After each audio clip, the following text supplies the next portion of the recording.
I was fortunate, my dad had a deep passion for wildlife. I remember when I was quite young, he used to take me fishing for salmon and sea trout and what have you. But I never really got engaged with that.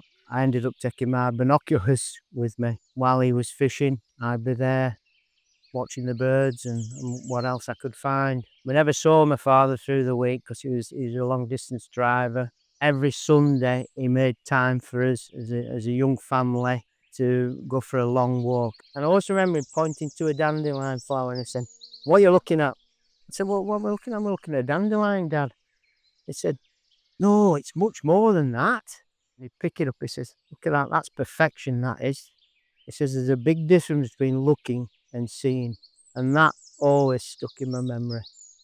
Lowell is a national wetland reserve. Wetlands are becoming really quite rare. There has been an industrial past heritage left behind, and nature has filled that space into what we have at Lowell now. It offers such a broad spectrum of environments and activities that people can get involved in. We've still got lots going on in the reserve. We've got the sculptures, we've got the dipping pond, we've got the rubbing trail. At this time of year, a wider range of fungi and fungus, which if you get your eye in, there's a lot of those about. We will shortly be seeing passage migrants coming through, like the redwings and field fares.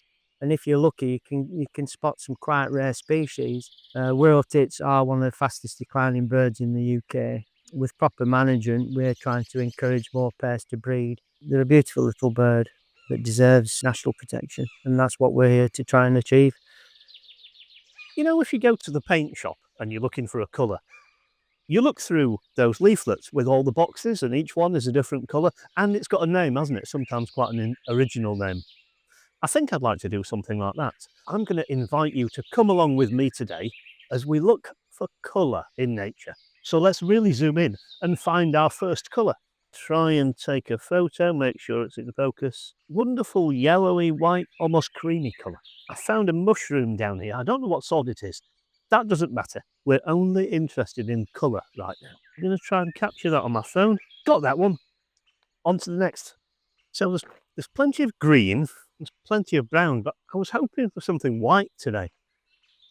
Oh, wow. Look at that. It's almost as if I put that there, but you'll just have to trust me, I haven't. But that's perfect. Feather white. Super. Off we go. We need a green if we're in the woodland. I mean, there are hundreds of different greens, aren't there? This sycamore is a wonderful green, so I'll see if I can capture that and add that to our collection. So this activity is going to be different in every season, and it's autumn now. We've got the advantage of fungi. And look at these amazing oranges here on these fungi. Grab a picture of the colour of those wonderful mushrooms there. Okay, so I've got all the pictures on my phone now. What am I going to do with them? Most people's phones have a collage function on there, so I can use that to create a collage of low haul colours. But what if you haven't got a phone? Well, that's okay too. If you had a big sheet of paper, you could collect these things. You could snip out some colour squares of leaves.